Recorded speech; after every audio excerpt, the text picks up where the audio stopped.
Muy buenas tardes, bienvenidos a una nueva sesión del ciclo Historias de Cine 2. Cuando diseñé este ciclo de 13 películas, sabía que quería que hubiera una película de uno de los grandes cineastas americanos de la época clásica, Howard Hawks. No tuve ninguna duda también en cuál iba a ser esa película. No es una de las películas que gozan de mayor predicamento entre la crítica que ha trabajado el tema de Hawks, y me interesaba precisamente ponerla en valor porque creo que es una película que refleja muy bien el momento en que se hace, pone sobre la mesa una serie de problemas teóricos que no son habituales en el cine americano clásico, y que, por otra parte, representa, igual que muchas otras obras maestras del propio Hawks, toda una manera de entender el cine. Para ir directamente al corazón del problema, les diré que de lo que voy a hablar tiene que ver con lo que llamaríamos la historia de la crítica cinematográfica. Soy perfectamente consciente que la historia de la crítica cinematográfica es, en el mejor de los casos, una nota a pie de página y no demasiado extensa en eso que llamamos la historia del cine. Pero en un caso como este es imposible dejarla de lado por las repercusiones que tiene sobre la película de la que vamos a hablar. Todo el mundo sabe ya a estas alturas, sobre todo si es medianamente cinéfilo, que el cambio trascendental en la apreciación crítica del cine norteamericano se produce a mitad o comienzos, primeros 5 años de la década de los 50 del pasado siglo, cuando una revista fundada en 1950 por André Bazin y otro grupo más de cinéfilos toma o levanta la bandera de la defensa de dos elementos que se van a convertir en su caballo de batalla crítico durante al menos una década. El primero es lo que se conoce con el nombre de la política de autores, la reivindicación no tanto de las obras concretas como del autor que homogeneiza esas obras que va produciendo a lo largo del tiempo, la selección de algunos cineastas que son declarados autores y por tanto aquellos que deben ser seguidos por la crítica, y el rechazo de aquellos que no son capaces, más que en todo caso, de hacer algunas obras más o menos interesantes, pero no consiguen crear un universo propio, un discurso particularizado que les permita acceder a ese estatuto que Cahiers du Cinéma va a denominar de autores. El segundo tema tiene que ver con la reivindicación en paralelo del cine norteamericano. El cine norteamericano hasta ese momento, para la gran crítica cinematográfica del momento, es fundamentalmente el reino del negocio, del comercio. Es verdad que es el cine que marca y define el imaginario popular en buena medida a través de los géneros cinematográficos, del Star System y toda una serie de mecanismos, pero si nos ponemos en el punto de vista artístico tendrá que llegar esta reivindicación de los Cahiers du Cinéma para decir no. El gran cine artístico de los primeros 50 años de historia del cine no está tanto en Europa, está por el contrario en Estados Unidos, en ese cine que despreciamos por comerciales, donde el cine es más cine que nunca y debemos detenernos ahí. En esa reivindicación del cine americano, Cahiers du Cinéma elige dos caballos de batalla, dos cineastas, para demostrar qué es un autor y por qué esos autores merecen ser estudiados a fondo.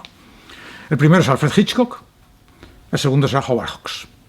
Hasta el punto de que cuando la crítica contraria a los Cahiers du Cinéma, que consideran una frivolidad esta reivindicación del cine americano y esta concesión de estatuto de artistas a personas como Alfred Hitchcock, un hábil artesano de películas policíacas, o a Howard Hawks, alguien que se mueve muy bien en los géneros convencionales, probablemente haciendo películas estupendas, pero de ahí a hablar de arte estamos en otro territorio.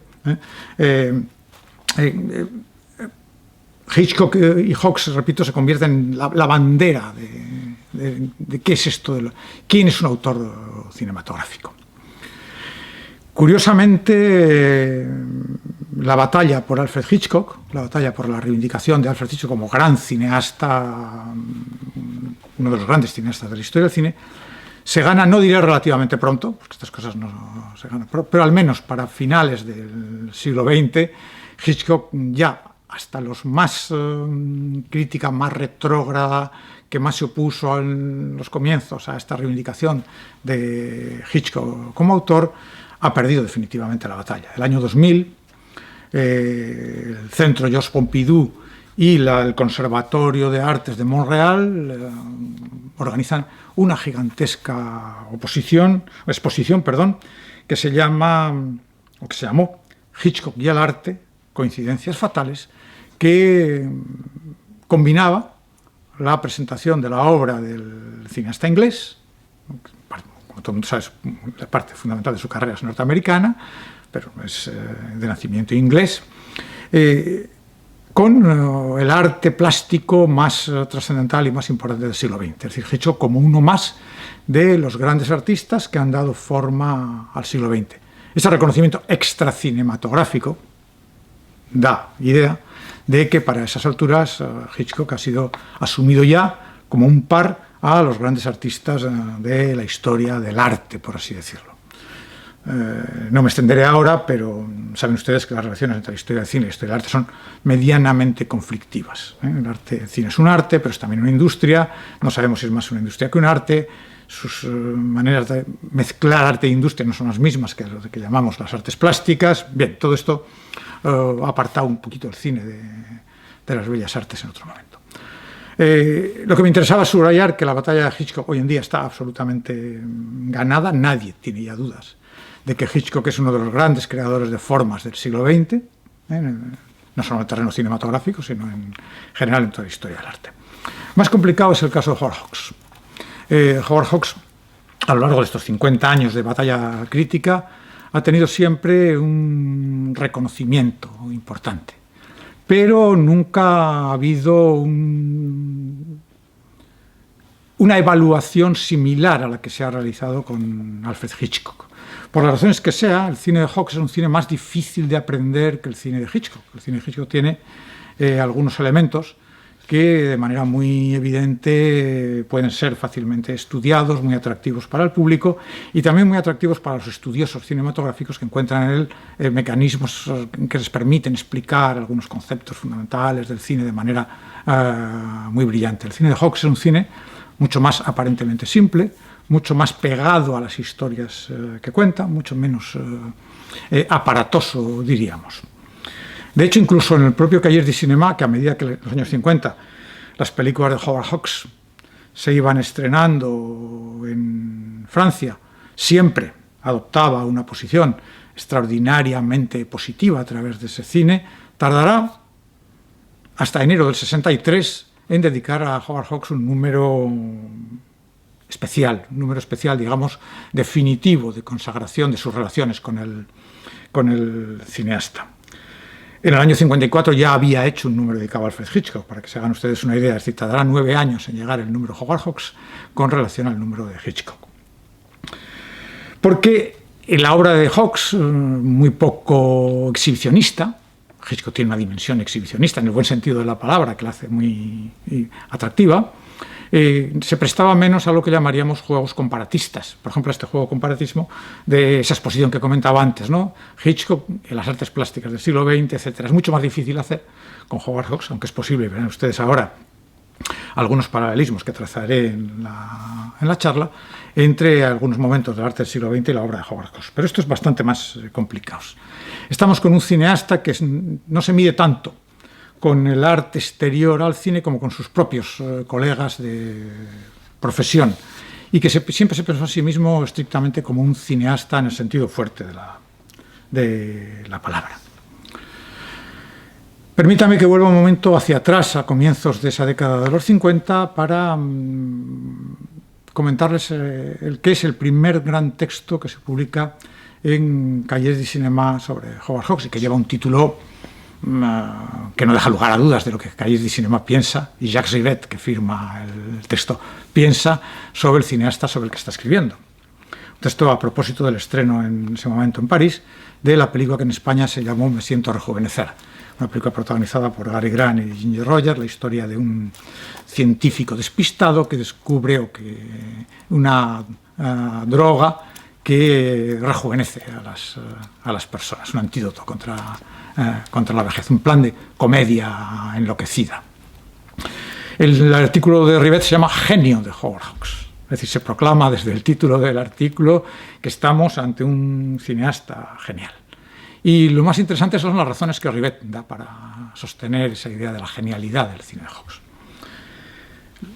Leo literalmente una línea y media del texto de Rivette. La evidencia es la marca del genio de Howard Hawks. Su obra se impone al espíritu mediante la evidencia. Es decir, algo que no se puede decir que no, porque lo vemos inmediatamente que estamos ante una obra genial. Cualquier filme de Hawks, sigue Rivette, ofrece en primer lugar a la belleza su afirmación tranquila y segura, sin retorno ni remordimientos.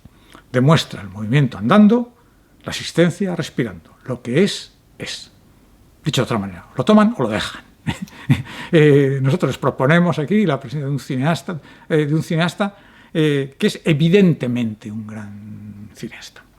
Es verdad que no aclara mucho. Esta manera de ver las cosas muestra muy claramente la postura del crítico, pero no aclara mucho para un espectador que a veces necesita que le den algunas pistas para poder moverse con tranquilidad en el interior de la obra de un artista.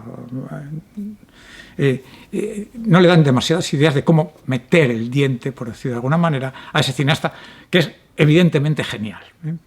¿Cómo podríamos ir un poco más allá de esa evidencia que Rivette señala? De esa belleza eficaz, digamos, que promueve el cine de Howard Hawks. En una entrevista famosa a Howard Hawks, probablemente la más famosa de las que le han hecho, Howard Hawks dicta su lección.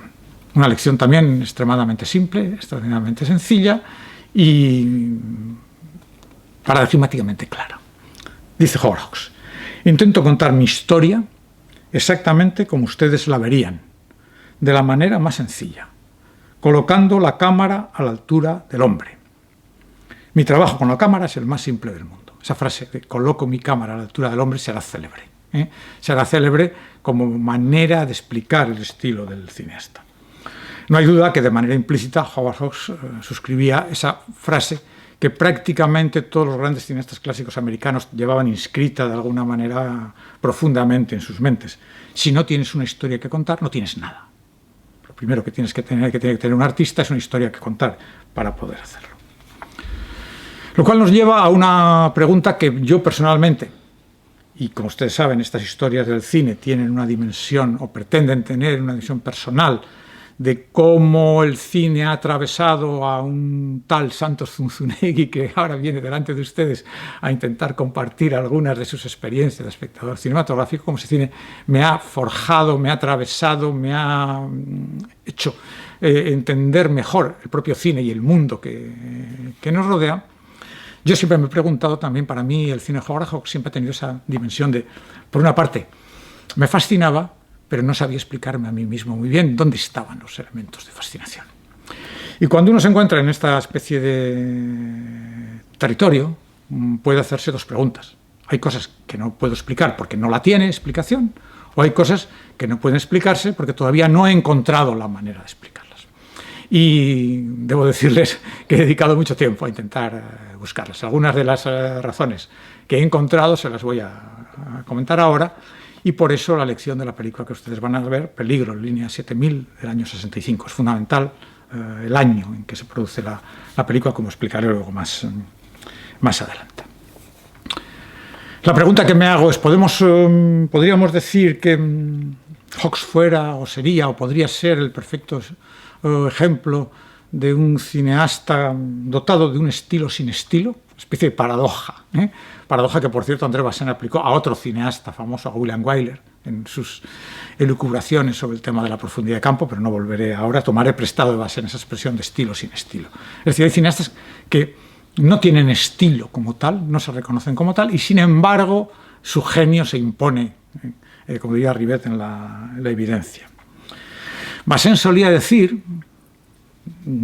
a estas alturas todos ustedes saben ya que yo soy lector fiel de Bazin, al que vuelvo y una otra vez, que la honestidad dramática de un cineasta debe evitar, decía, cualquier índice de refracción entre espectador e historia, y que los planos deben construirse como una ecuación según una mecánica estrictamente dramática. Es decir, el flujo de las decisiones de puesta en escena debe estar regulado por la estructuración dramática de los hechos que el cineasta está abordando o que está intentando presentarnos.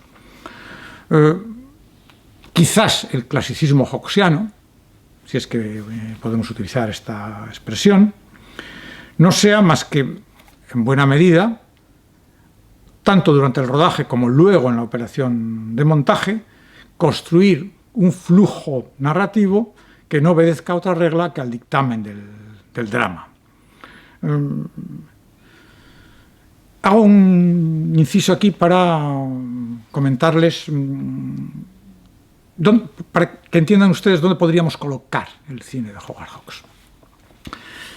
Quizás muchos de ustedes conozcan que Martin Scorsese, que también es habitual también en estas charlas, y cinéfilo de pro, en su viaje personal por el cine americano, comenta que podríamos hacer una clasificación de los grandes los cineastas de la gran época del cine americano en 4 grandes apartados. Hay cuatro tipos de cineastas básicos. Lo que él llama, no los presenta en este orden, pero lo hago yo en el que me conviene para la presentación, lo que llama los iconoclastas, es decir, los cineastas, para los cuales el sistema de estudios, toda la lógica de producción taylorista de Hollywood es algo que limita su creatividad y cuyas costuras ellos necesitan romper para realizar el cine que realmente quiere hacer. 2 ejemplos sencillos que ya he puesto alguna vez: Erich von Stroheim en El Mudo, Orson Welles, sin duda, el gran iconoclasta del cine sonoro. Gente a la que el sistema le viene literalmente estrecho y no podrán vivir en ese interior del sistema. Después están, por el contrario, aquellos que necesitan la disciplina del sistema precisamente para sacar lo mejor que llevan dentro de sí mismos. Hay toda una serie de cineastas que no alcanzan a veces el reconocimiento crítico que tienen cineastas como Stroheim o Welles, pero que precisamente por trabajar en el interior de ese sistema tan extraordinariamente bien organizado, con el trabajo tan perfectamente bien dividido y estructurado, permite que su talento brille como no brillaría en una producción independiente. Gente que, repito, necesita una disciplina interior a la que acomodarse y que cuando son capaces de encajar ahí, dan lo mejor de sí mismo. Sí, un cine que no desmerece para nada el cine de esos iconoclastas que he comentado antes. Hay otros que simplemente, tercera categoría, lo que llamaríamos los funcionarios del sistema, la gente, el 90% de los cineastas hollywoodienses, aquellos que forman el grosso modo del cine que se realiza bajo este sistema de estudios y que, trabajan confortablemente en el interior de ese sistema sin hacerse ninguna pregunta. Michael Curtiz o Raoul Walsh podrían ser ejemplos perfectos. No entiendan como peyorativo esta clasificación. Ninguna de las 4 lugares son mejores o peores. Simplemente intentan colocar las piezas para que dialoguen entre sí y puedan ver dónde colocar cada cosa. Y quedaría el último territorio, que afecta a otros cineastas de los cuales hemos visto alguna película en este ciclo, por ejemplo, como Jacques Tourneur, del que vimos Estrellas en mi corona. Si quieren ustedes alguien que también han visto, como Wood Boetticher, también entraría aquí, que son lo que llaman los contrabandistas, lo que llama Scorsese los contrabandistas. ¿Qué es un contrabandista? Aquellos que son capaces de mudar un material rutinario en una forma de expresión personal sin que el estudio se dé cuenta de que eso está pasando. Es decir, pasan de contrabando su discurso cinematográfico, generalmente trabajando en series B, películas de poco presupuesto, no demasiado controladas por el estudio, con muy poco dinero, y que cambian dinero por libertad y por esa posibilidad de expresión personal.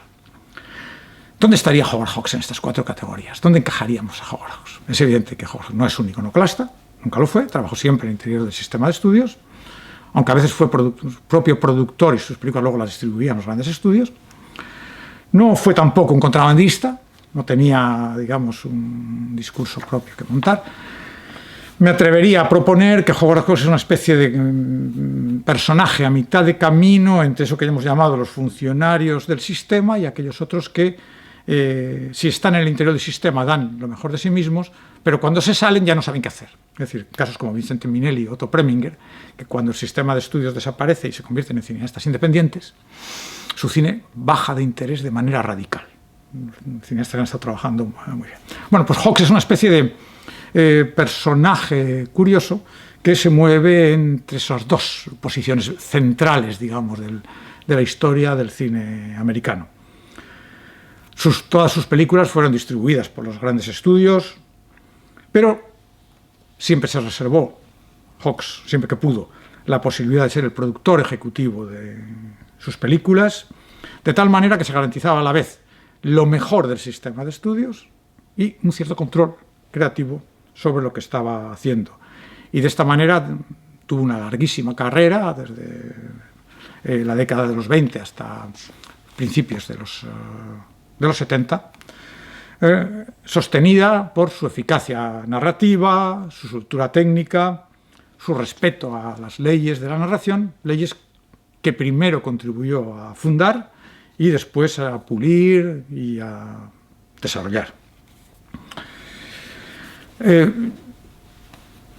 Llegados a este punto, me gustaría detenerme en algunos aspectos que la crítica convencional ha solido destacar del cine de Howard Hawks.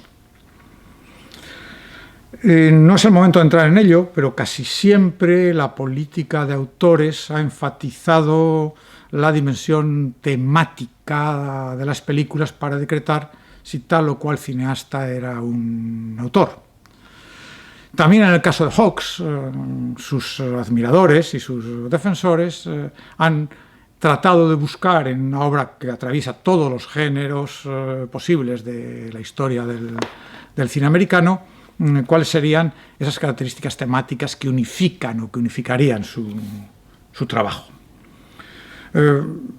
Tomaré de uno de ellos, de uno de estos estudiosos de la obra de Hawks, en un pequeño diccionario del cine, una mínima síntesis de aspectos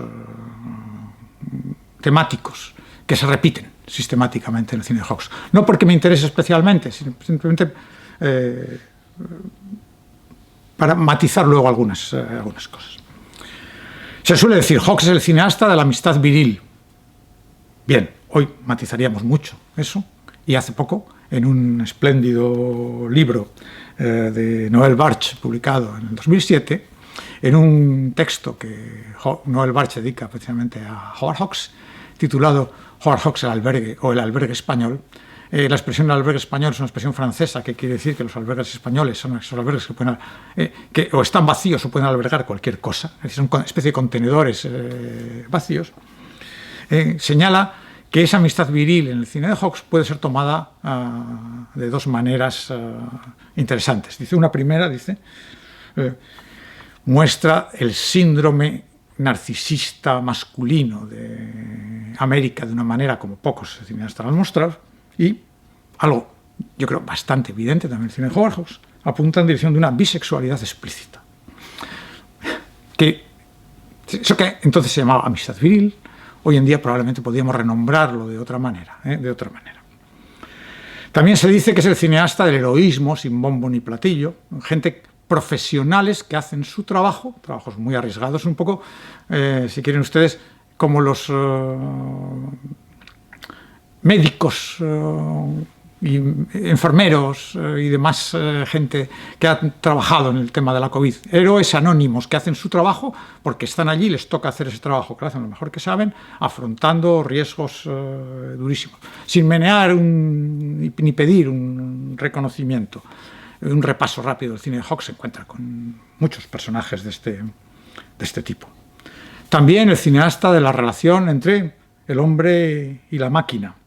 Máquinas a veces hostiles, otras veces dóciles. Sobre todo aviones y coches de carreras. En la obra de Hawks hay varias películas de aviación y dos extraordinarias películas de coches, una de las cuales es Peligro, Línea 7000, precisamente la película que ustedes van a ver luego a continuación. Y todavía más. Hawks es el cineasta que ha tocado prácticamente todos los géneros a lo largo de su carrera, todos con absoluta solvencia. Y aquí, déjenme que yo me haga una pregunta y les dejo que ustedes la respondan. ¿Y si Hawks hubiera realizado la mejor película de cada género por el que ha transitado en su dilatada carrera? Respondo de inmediato a la pregunta que me he hecho a mí mismo. Les enuncio algunos géneros y algunas películas de Hawks para que ustedes puedan comprobar con su experiencia de espectadores hasta qué punto esta afirmación puede sostenerse. Quizás Hawks sea autor de la mejor película de gángsters, Scarface, 1932. Pero también es probable que sea autor de la mejor comedia loca norteamericana, La fiera de mi niña, 1938. Y sin duda de la mejor película de aviación, Solo se vive una vez, Solo los ángeles tienen alas, de 1939. Y también de la mejor película negra, El sueño eterno, de 1948. Pues si esto fuera poco, quizás el mejor musical, Los caballeros las prefieren rubias, de 1953. Sin duda, el mejor colosal o la mejor película de gran presupuesto, de los primeros blockbusters de la historia, Tierra de faraones, de 1955. Pero es que además, también el mejor western, quizás sea de Howard Hawks, Río Bravo, de 1958. Y la mejor película de aventuras africanas, Atari, de 1962. Por supuesto, la mejor película o el mejor filme de coches de carreras.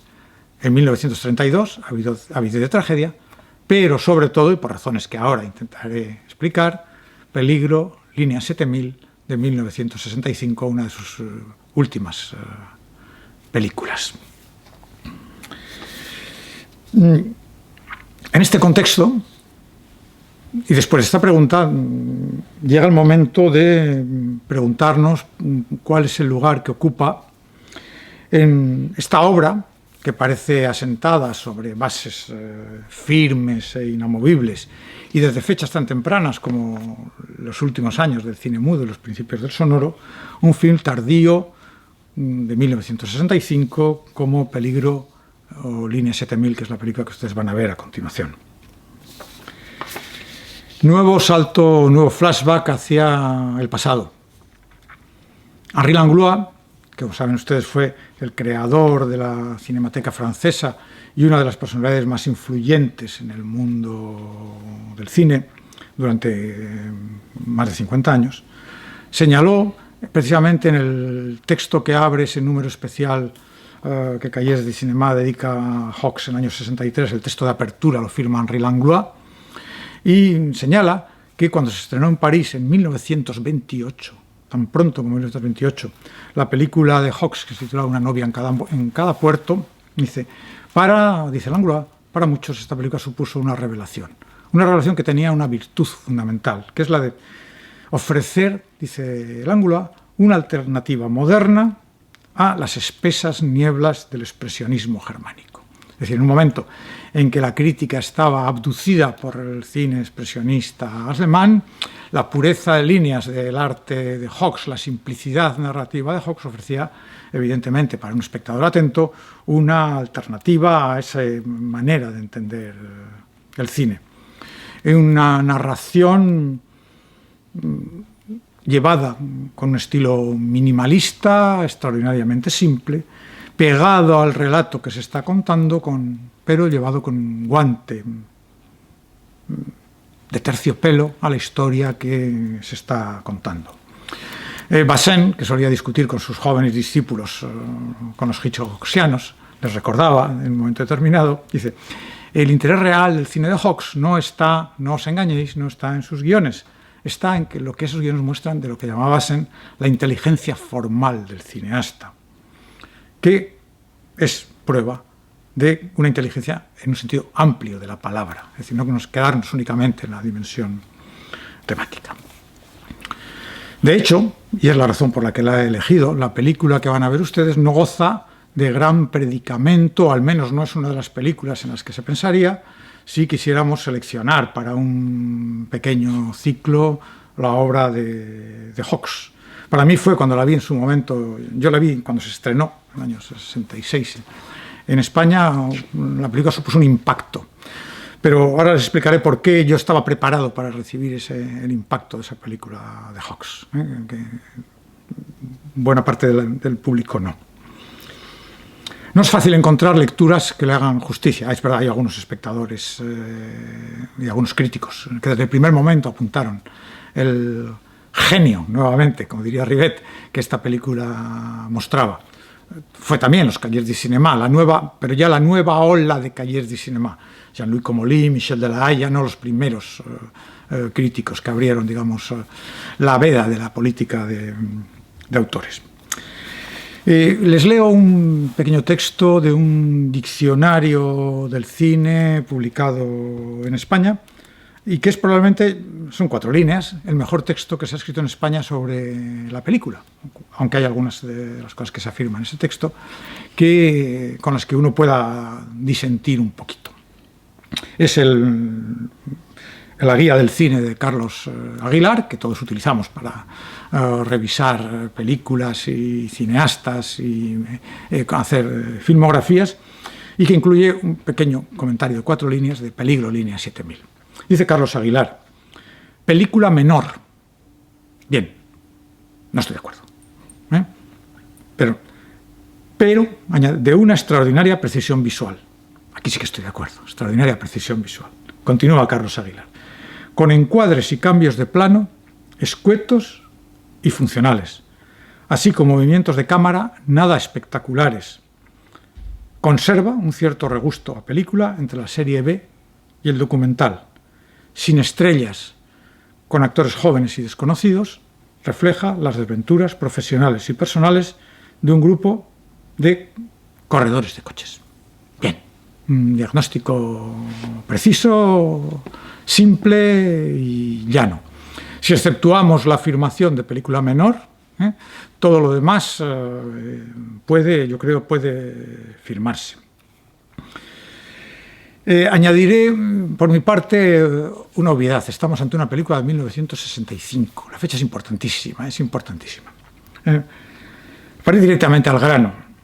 Se trata de una obra realizada en medio de una década, en la que los cimientos del cine mundial, hasta entonces firmemente sobre los que el cine americano se asentaba con firmeza, empiezan o están sufriendo una notable sacudida por la emergencia de eso que se llama los nuevos cines, los cuales todos ustedes saben, la Nouvelle Vague es probablemente el avatar más conocido.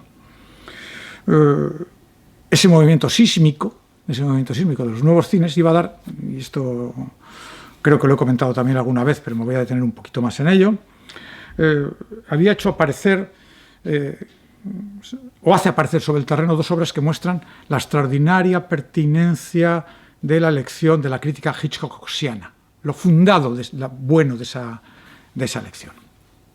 Unos años antes, en 1959, Alfred Hitchcock, el primer polo de ese dúo Hitchcock-Hawks, se ha tirado a la piscina rodando una pequeña película en blanco y negro con un limitado de equipo televisivo y había puesto cabeza abajo algunas de las convenciones narrativas más consolidadas. Psicosis, que es la película de la que estoy hablando, en 1960, aparece disfrazada de obra de género. En el fondo, estamos ante una película de vanguardia que adopta la forma exterior de película de género. Hitchcock obviamente era lo suficientemente hábil para vender esta operación compleja como una mera operación comercial. Yo todavía me acuerdo del estreno de Psicosis, al que mis padres iban a verla cumpliendo con el... Yo no podía entrar todavía al cine a ver esa película, que era para mayores de 18 años, cumpliendo los rituales que Hitchcock había determinado para los espectadores. No se podía llegar al cine una vez que la película... No se podía entrar a la sala una vez que la película hubiera empezado. Es decir, o llegas a... No, primero. Segundo, el espectador adoptaba o se le pedía que por favor no revelara el final a nadie, para no matar, por decir de alguna manera, un cierto misterio que la película tenía. Bueno, lo que me interesa de todo esto es que la capacidad publicitaria de Hitchcock fue capaz de convencer al público que lo que en verdad era una obra de vanguardia solo era un mero divertimento. Hoy en día sabemos que Psicosis es una de las películas esenciales de Hitchcock y una de las películas más trascendentales también un poco de la historia del cine. Piensen que en el mismo momento en que Hitchcock está rodando Psicosis, Antonioni está rodando La Aventura, que trata de lo mismo. Exactamente. Las dos películas, a 3/4 de hora de proyección, se desprenden de su estrella principal. En un caso, en La Aventura, se esfuma. En el caso de Hitchcock, todos se acuerdan lo que le pasa a la pobre Janet Leigh en la... Bueno, por tanto, Hitchcock, alguien capaz de pillar un cierto aire del tiempo, y ajustar su cine en un momento determinado al tema. Más complicado y menos apreciado fue el intento de Hawks de reivindicar la modernidad, que es lo que reivindicaban los nuevos cines. Langlois, en ese texto que citaba antes, sostenía: Hawks es en su totalidad un hombre moderno. Bueno, había llegado el momento de que diera pruebas de ello. Para entender lo que voy a proponer a continuación, partiré de otra afirmación del Factotum de la Cinemateca Francesa. Habla de Langlois. En sus películas, Hawks no se preocupa más que de la construcción dramática, es decir, de los volúmenes y las líneas. Es el Le Corbusier del cine hablado. Sus obras son de una desnudez casi abstracta, hechas como de hormigón. Bueno, no se puede definir mejor lo que es Peligro, línea 7000. Un film despojado de cualquier ganga narrativa que combina hombres, mujeres y coches en una serie de circuitos, de carreras de bólidos, circuitos siempre iguales a sí mismos, carreras siempre iguales a sí mismos, parejas que se van formando y se van deshaciendo a medida que avanza y coches que son ocupados por distintos corredores. Es decir, una especie de puzzle que maneja elementos muy abstractos en una forma combinatoria, si quieren ustedes. Habitaciones de hoteles siempre iguales a sí mismas y dos espacios adicionales que vuelven una y otra vez en la película, que son el motel donde descansan los corredores en su tour por todo Estados Unidos haciendo carreras de coches, y el bar en el cual se encuentran de vez en cuando para descansar. Con otras palabras, la película es un juego de variaciones. Las carreras son múltiples y una misma al mismo tiempo. Las carreras están rodadas en 16 milímetros, probablemente todas en el mismo circuito, y sus planos son intercambiables de un momento a otro. Las situaciones se repiten, las parejas, ya he comentado antes, se crean y se destruyen a medida que avanza el relato, de tal forma que lo que tenemos delante es una especie de piezas que recomponen, si quieren ustedes, una estructura narrativa que mezcla, que combina elementos individualizados que se van gestionando por el cineasta. Lo que Jean-Louis Comolli llamó la repetición de lo idéntico como forma de nuevas oportunidades narrativas, es decir, un volver una y otra vez. Donde ese retorno de lo mismo, una nueva carrera, una nueva pareja, un nuevo conflicto, una nueva historia, siempre la misma, convierte la mecánica en pasión y la repetición en arte de la modulación. Una película, por tanto, que está absolutamente en la onda con lo que está pasando en ese momento en el mundo de la reflexión sobre el arte. La película no es un mero relato de aventuras, ni automovilísticas, ni sexuales. También lo es, pero no es eso, y eso es lo más importante. Porque si nos quedamos con eso, nos perdemos lo que la película tiene de radicalmente nuevo. Recuerden que en aquellos años la crítica literaria, cinematográfica, artística en general, comenzaba a hacerse algunas preguntas distintas. Durante mucho tiempo, la crítica había sido generalmente una serie de discursos de tipo impresionista en las cuales el crítico nos explicaba sus gustos, lo que le había interesado en la película. Ahora, por el contrario, desde mediados de los años 50, ya muy claramente a finales de los 50 y principios de los 60, el aire de los tiempos hacía que la crítica en general, la crítica artística en general, se hiciera preguntas en torno a mostrar cómo estaban construidas las obras de arte.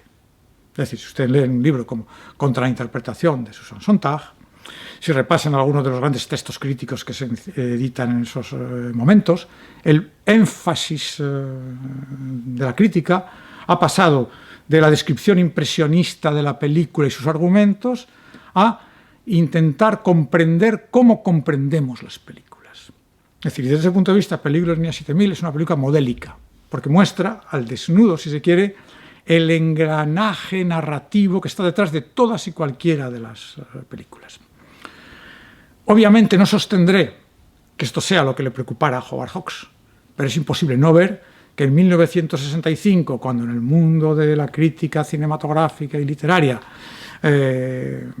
y los jóvenes cineastas están desmontando el mecano de las películas clásicas, Godard y todos los nuevos cines lo que hacen es despiezar las películas para ver cómo están hechas por dentro, el único cineasta clásico americano capaz de estar a la altura de las circunstancias era Howard Hawks, con Peligro Línea 7000, que repito, es una película que se mueve en este mundo de lo que llamaríamos de la estructura que está detrás del relato cinematográfico.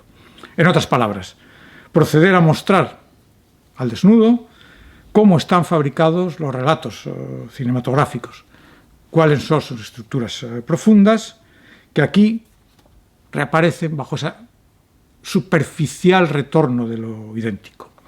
Howard Hawks, permítanme la expresión, artista constructivista. Artista constructivista, donde menos se espera, salta la liebre. Dicho con otras palabras, cuando Langula decía Hawks es un hombre absolutamente moderno, estaba acertando de lleno. Hawks, Peligro en 7000 es la película que conecta directamente el arte de Howard Hawks con la modernidad. Pero no crean que esto viene de ahora. Permítanme que vuelva a la película a la que hacía referencia Jacques Rivette en ese texto inicial llamado Genio de Howard Hawks. Me siento rejuvenecer. Como no puedo enseñársela, les cuento el comienzo de Me siento rejuvenecer. Es fácil, lo van a entender enseguida. Mientras se desfilan los títulos de crédito, la cámara de Hawks encuadra una puerta de una vivienda. Mientras todavía están saliendo los títulos de crédito, esa puerta se abre y aparece en escena un Gary Grant con pinta de sabio despistado y unas gafas de culo de vaso. Y oímos una voz que dice, "Not yet, Gary". Todavía no, Gary. Gary Grant parpadea y se vuelve, cierra la puerta y vuelve. Continúan saliendo los títulos de crédito, se vuelve a abrir la puerta y vuelve a salir otra vez Gary Grant con ese amito despistado y la voz le recuerda, "Todavía no, Gary". Cuando terminan los títulos de crédito, la puerta se abre y ahora ya no sale Gary Grant, sale el personaje. Es decir, esa reflexión metacinematográfica, ese ponernos delante de cómo están hechas las cosas. En 1953, Hawks a su manera ya lo estaba haciendo. Lo que es Peligro Línea 7000 es convertir toda la película en lo que ahí está concentrado, en los 30 segundos de los títulos de crédito de Me siento rejuvenecer. Son aquellos los años de la nueva ola estructuralista, en la reflexión, es comprender cómo comprendemos, saber cuáles son las reglas que subyacen al objeto artístico. Ya no se trata de dejarnos abducir por la obra de arte, sino de entenderla en cómo funciona, cuáles son los mecanismos que hacen que yo me introduzca en el relato, de la mano de algunas opciones narrativas y estilísticas que los cineastas toman o que los escritores toman. El objeto artístico ya no es una entidad inefable, aquello que no tiene explicación, aquello que nos deja con la boca abierta y del que nada podemos decir, sino por el contrario, aquello que puede y debe ser explicado, y que la explicación de esa dimensión de la obra de arte forma parte esencial del placer que la obra de arte puede conceder. Howard Hawks nos convoca, sorprendentemente, un cineasta americano clásico, ya acabando su carrera, a tomarnos en serio su minuciosidad descriptiva, su minimalismo narrativo y parecerá fuerte, pero lo voy a decir, su dimensión de arte conceptual. El cine de Hawks tiene una importante dimensión de arte conceptual. Fíjense lo que decía Susan Sontag, un texto escrito en 1964, un año antes de que Hawks haga Peligro en INA 7000. Debemos aprender a ver más, a oír más, a sentir más. La función de la crítica debiera ser mostrar cómo es lo que es, incluso qué es lo que es, en lugar de mostrarnos su significado. Cuando vean la película, piensen en este tipo de cosas para ver esa conexión, digamos, que hay entre la obra y el tiempo en el que la obra se produce. Todo lo que van a ver forma parte del mundo de las convenciones narrativas del cine clásico. Pero como dice Jean-Louis Comolli, no porque el filme se desarrolle en el mundo de las convenciones, debe ser tomado por convencional. Es por esto, precisamente por lo que no lo es. A la originalidad de partida hay que preferir siempre la originalidad de llegada. Nada más, y espero que les guste Peligro en INA 7000, tanto como me gusta a mí, como me gustó en su momento, y como me ha vuelto a gustar ahora cuando la he revisado para presentárselo a ustedes. Muchas gracias.